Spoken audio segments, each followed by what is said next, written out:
Greetings, brave adventurers, and welcome to The Keep. My name is Lindsey the Keeper, and it is my duty to tell cringy tales from r/RPG horror stories to protect reality from eldritch horrors with the help of my little friend, Tao. So, you all know that I read a lot of RPG horror stories that can get a bit heavy at times. There are some that I have personal experience with that I will not indulge in on this channel, and there are others that, while I do understand how severely wrong it is, I have little to no experience with.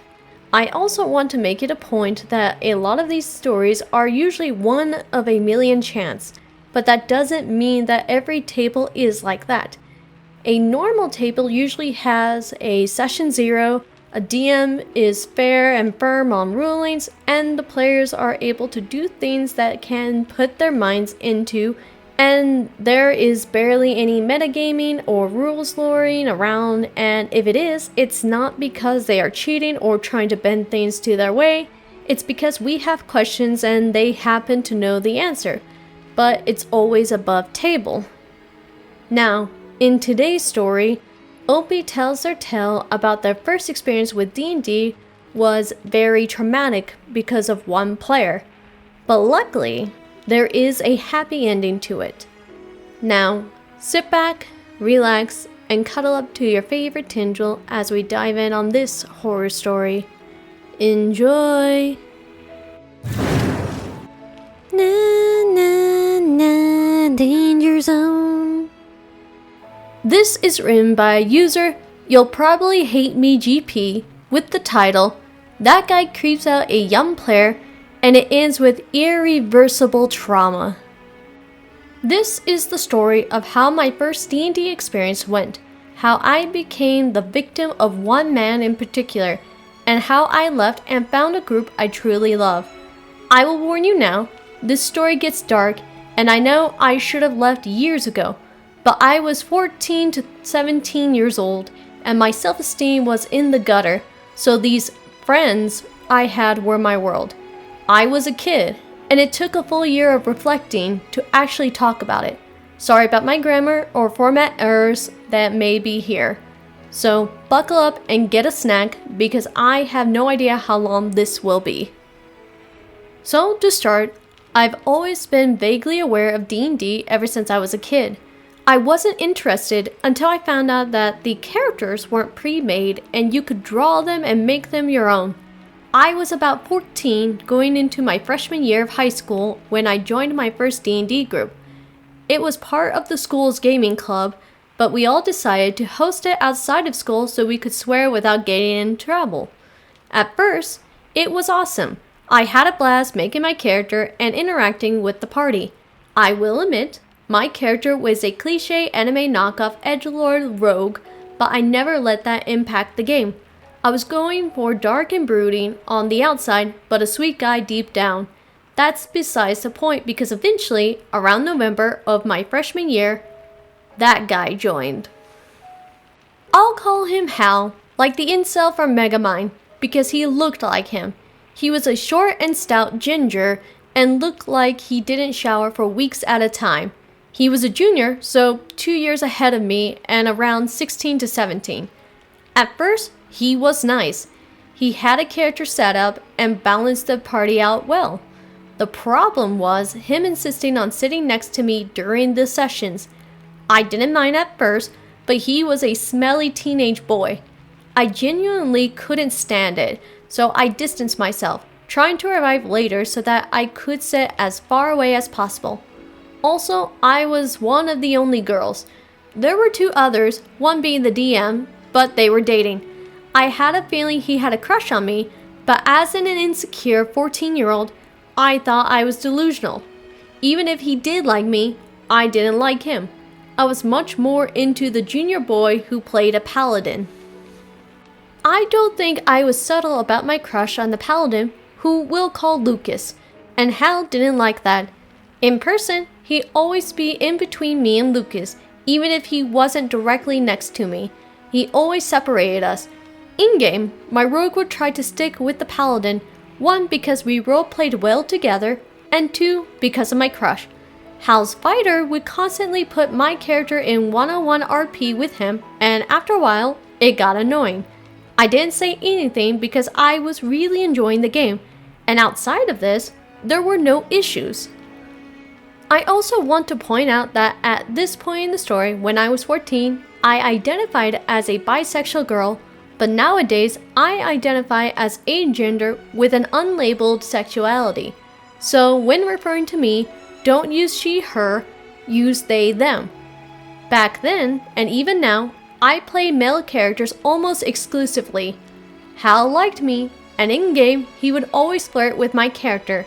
However, he always talked about how he was an alpha man and would punch a guy for flirting with him, even though he supported the gay community. The fact I was playing a guy didn't seem to sway him, but I never point out because, again, I'm very non-confrontational. I think it may be because my rogue was quite effeminate with shoulder-length hair that made him a bit more girly, but who knows. Eventually, winter break came along, and the group decided to do a big cliffhanger session as a hook for the end of the semester. I was so excited, and as a gift, I drew all of our characters in winter clothes. I'm sure if I dug through the files on my computer, I could find it. I printed them all a copy, and it was a fun day. However, Hal wasn't satisfied that his fighter and my rogue weren't next to each other, and that my rogue was next to the paladin. I told him that I meant nothing by it, but he got really angry with me, saying, "I'm only ever nice to you and I get nothing in return. You must hate me." The tone he said it in sounded like a joke, but it still hurt. I spent hours on that piece just for him to disregard it because our characters weren't together. Well, the last session of the semester went well, except at the end. It ended with us trapped in a cold prison, the cold almost too much to bear, and our paladin being kidnapped. Lucas has left for a vacation, so he wasn't present for this session. I don't know what possessed Hal to do this, but he was sitting next to me, and he grabbed my thigh. I was genuinely so shocked, and I looked up at him and gave him a WTF look, and he squeezed my thigh. I literally couldn't speak, but I shoved his hand away, and thank God the DM said that was when the session ended. I immediately left feeling sick. I couldn't believe someone I viewed as a friend would violate me like that. But there was a 2-week break from school, and I was so convinced I was going crazy, so this break was good for me. But alas, all good things must come to an end. So I wanted to put in my input first before we went a little further in the story, because at this point, we all can clearly see the red flags raised just based on Hal's acting. Now, we understand that OP during this time frame was a teenager, and I believe during this story that Hal was a junior or a senior. But even if he was not an adult, it was not okay to try and force on anyone who was clearly not interested in you. So him trying to flirt aggressively to OP or being physical with them was not okay. Look, I think we all understand that when we started to mature, it wasn't just based on sudden new physical appearance, but our mental and emotional states as well, because oh boy, we all go through a lot during middle school and high school to figure out how we fit in now. Also, everyone, don't act like Hal. If you have a crush on someone and they are not interested in you, like how OP was not interested in Hal, just let it go. D&D is about going on an adventure and making a name for your characters, not trying to seduce the players or DMs. When the new year came, I came back to the sessions. I know I shouldn't have, but I was loving the game and the story the DM was telling, and I couldn't bring myself to grow a damn spine to just leave. So I stayed, and it was a lot of the same. Hal would flirt in and out of character with me, insist on sitting next to me, and would touch me whenever I was near him. The pandemic was a blessing in disguise because it impacted all aspects of my academic and social life, but I would finally be away from Hal. To be honest, when he wasn't right next to you, looming over you like a predator, he was a fun player. The flirting in character felt more like a playful banter rather than a move on me. We played over Discord for months, and I just assumed that I was crazy. This was working out so well, so what was I complaining about before? At this point, I'll explain why my mentality was this way. When I was in 5th grade, I moved across the country from Georgia to Colorado. I came to this new school with no friends back in Georgia were made when I was like 4, so I didn't know how to talk to people who were strangers. All of middle school, I was isolated and in turn bullied. All the friends I did have ended up being the same bullies, just using me for a good laugh.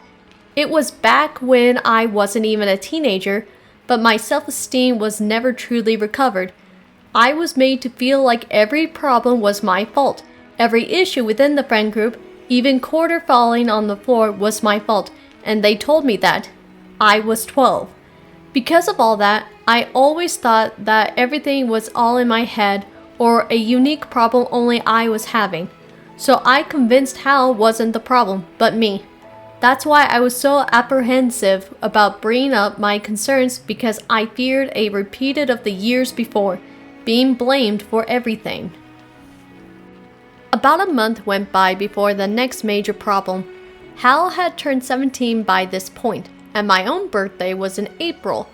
I told my group about it, and they were happy for me, asking if I wanted anything, and it was sweet. While video chatting with the group, I could see the weird smirk on Hal's face. I thought it was the lighting of his room, so I just left it alone. A couple weeks later, the day before my birthday, he shows up at my front door. I never told him where I lived, and when I saw his face, I panicked. Maybe I had left my address in the chat at some point. I didn't think so. My mind came up with a million different scenarios, but Hal started talking. I could barely listen because of my own headspace, but he ended up giving me a small gift bag. I didn't catch what he said other than, "Don't open it until tomorrow. I hope you love it." And he said it with this creepy expression and tone. I just nodded. He then asked, "Where's my hug?" Opening his arms, waiting. I didn't know how to tell him I didn't want a hug, so I just hugged him. The stench made me gag in disgust, but I didn't want to be rude. He did, however, reach his hands down to my waist and held me for way too long. He got very bold and squeezed my ass. I pushed him away gently, thanked him for the gift, and shut the door. I ran up my room and cried because I felt hurt and violated. I was about to turn 15, and I felt my happy day was being taken from me. I left the present unopened and had my own birthday with my family. We saw Newsies at a local theater. It was fun, and I ended up working at the same theater years later, which is important for the very end of this story. I was trying to enjoy my birthday and ignore the vile encounter when I remembered the gift. I feared what it may be, but I had to rip the band-aid off and see. Well, when I opened it, it was about the worst thing you can imagine. There was a...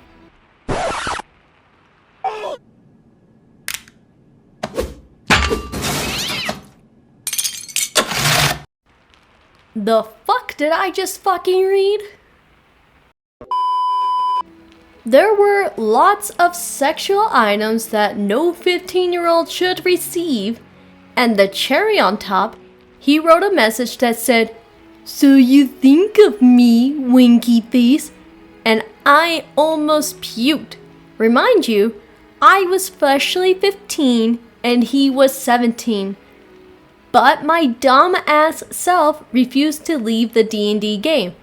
I knew this was weird, but I figured if I just messaged him and told him that it was a bit weird since we were not romantically involved, it would blow over. I remember sending the message saying something like, "Thank you for thinking of me, but we aren't together, so I prefer you not giving me that sort of stuff. Plus, I'm asexual. I like to hopefully seem nicer, so I don't need this." He blew up at me. He sent me message after message calling me a bitch, a whore, and every other name under the sun. He called me and screamed at me even more, but on that phone call, I calmed him down, and we ended up making up and agreeing not to bring it up again. I regret not yelling back, telling him how creepy he was being, but my backbone was non-existent, so I just let him manipulate his way around me. Before I get started on this rant, I'm going to put Tao away and talk as myself and the keeper. The actual fuck did I read earlier? OP was 15 years old, Hal. No 15-year-olds need those types of things ever. It's extremely creepy, it's extremely disgusting, and no one in the right mind would ever want something like that when there is obviously no relationship of any kind, not even friendship. To be honest, if I ever received something like that when I was a minor, I would show it to my parents and tell them who the fuck gave it to me and let the law handle it, because according to Colorado state laws, if they were in Colorado, the age of consent is 17 years old. While yes, Hal is 17, OP was not. Therefore, they were a minor and Hal is a predator. Normally, I would use past tense, but let's all be real. If he was preying on OP at the young age, who knows how many others he did the same. As for you, OP, you did nothing wrong. You were a victim. You have your struggles, and no one expects a 15-year-old to have the answers to an extremely uncomfortable situation like this. I did read ahead, and I am sorry that this happened to you. I know that you have become stronger, and you have now the tools to never put yourself in a situation like that. That doesn't ease the pain or heal from the trauma that you have been put through. But I do hope that you have a better future ahead of you. No more incidents happened my freshman year, but it only got worse my sophomore year. In my sophomore year, we went to a hybrid school model of half online, half in person. That whole thing is a separate, non-D&D related horror story, but D&D wasn't all that good either. Both Hal and Lucas were seniors at this point, and as a result, I saw them less and less. We still met up for D&D online, and it was still a fun time, but I always felt an air of weirdness around me and Hal. He stopped flirting in the game and ended up being passive-aggressive and rude. I liked that better than constantly being sexualized. It was awkward and bad, but things started to look up for me as winter break came and went. But a week before my Sweet 16, Hal essayed me behind the school. I won't go into details about it because I can't bring myself to do it. To this day, it is the most traumatic thing to have happened to me. And before anyone asked, I wasn't wearing anything revealing. I was wearing men's basketball shorts and a hoodie. The weeks, months, and now years in retrospect are enlightening. I let that creep in my life, and I let him hurt me. I should have been smarter. I should have punched harder, but I didn't. I left the D&D game soon after. I couldn't stand to look at his face, be in the same room as him, or hear the voice that once told me to shut up while he was hurting me in such a way. I felt bad leaving the DM, her girlfriend, and the other boys I've grown to love. But he was just too much. Alright, quick mini rant. I hate that last sentence so much.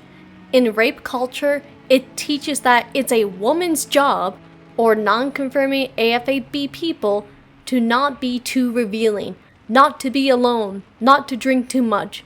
In the quotes of Elena from One Day at a Time, How about, hey guys, don't rape? Or in this case, hey guys, don't essay.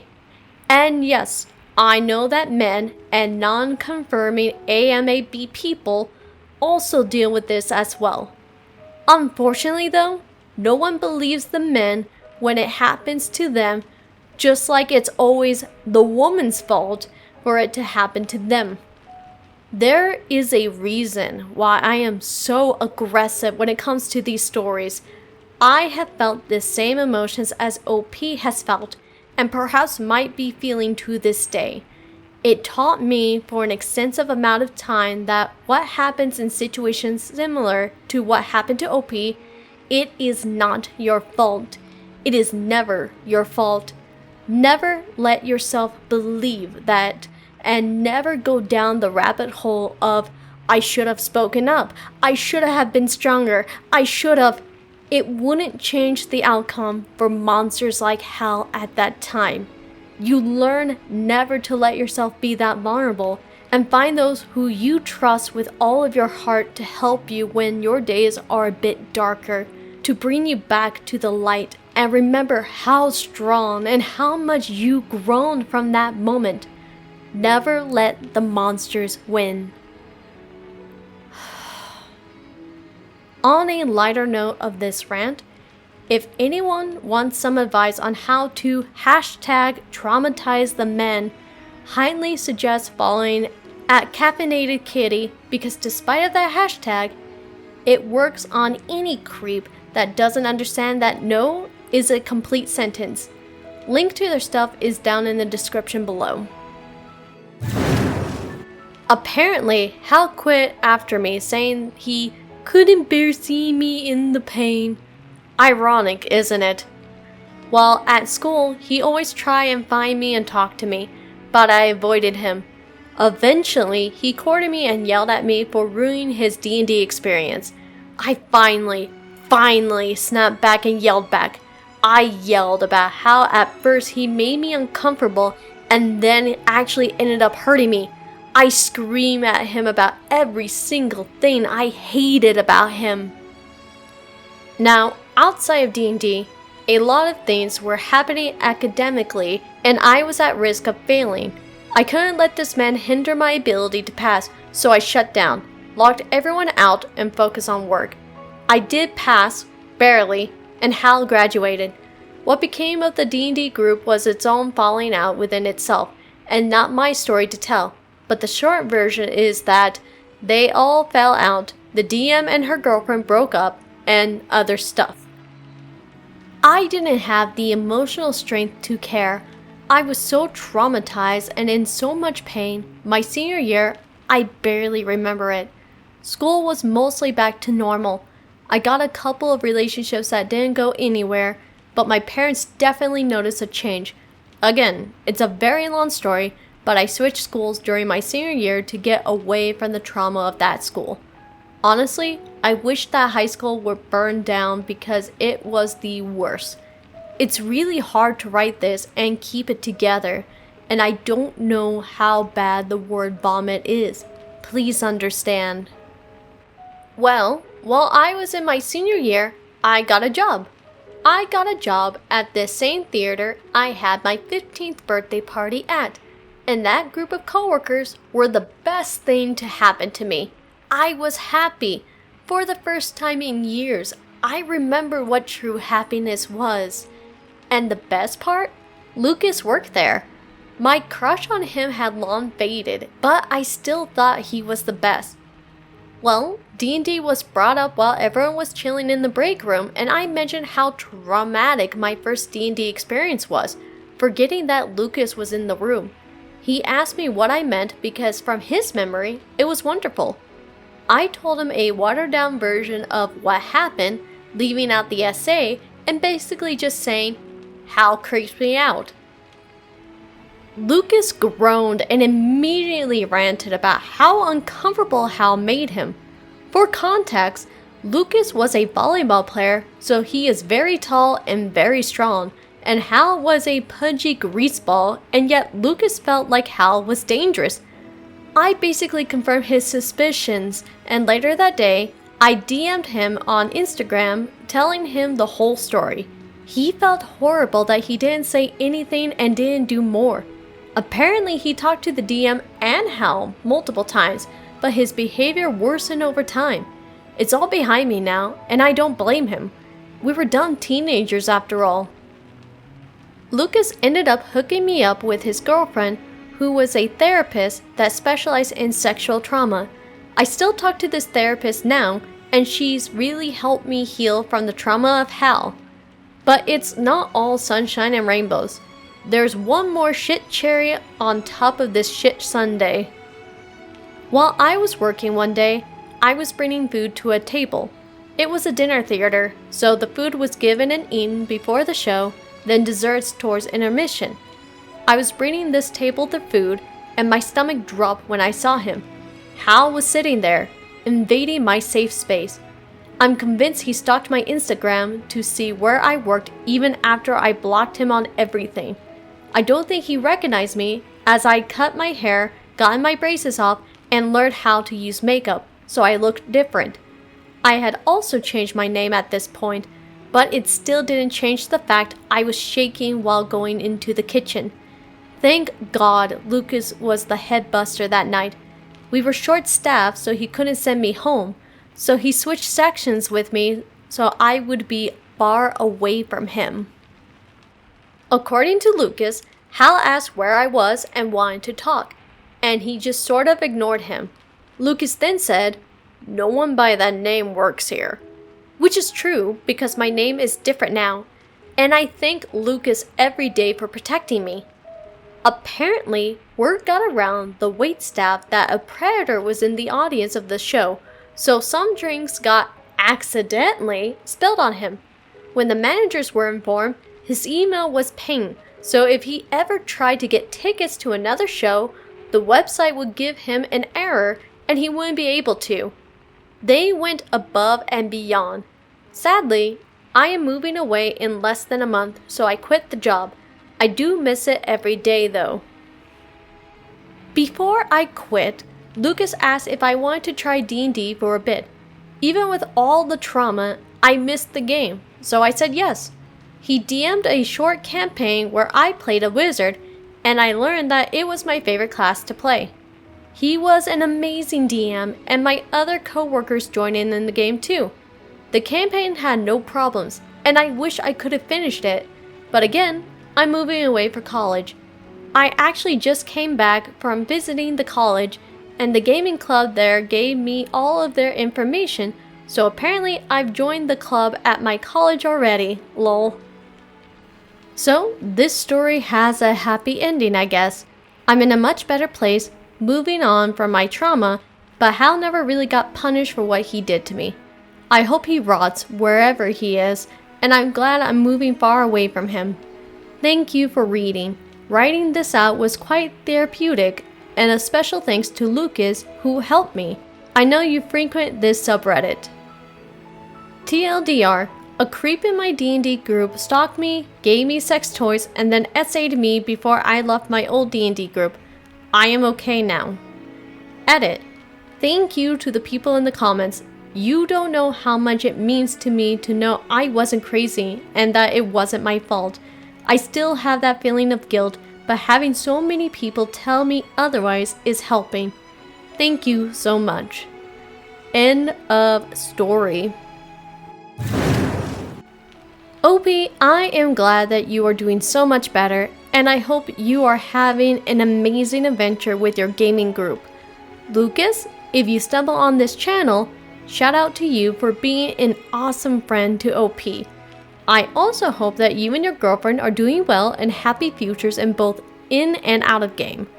I know I got emotional during part of it, but I won't apologize for that. I think there is someone out there who needs to hear it, and I hope it helps, even if it's just a little bit. Thank you for watching this video. If you enjoyed this video, please don't forget to hit the like button and subscribe to my channel. If you'd like to give me more support, you can follow me on my socials through my linktree, and if you have stories you want me to read, please post them on my subreddit or email it to me. Until then, may you find your worth in the waking world.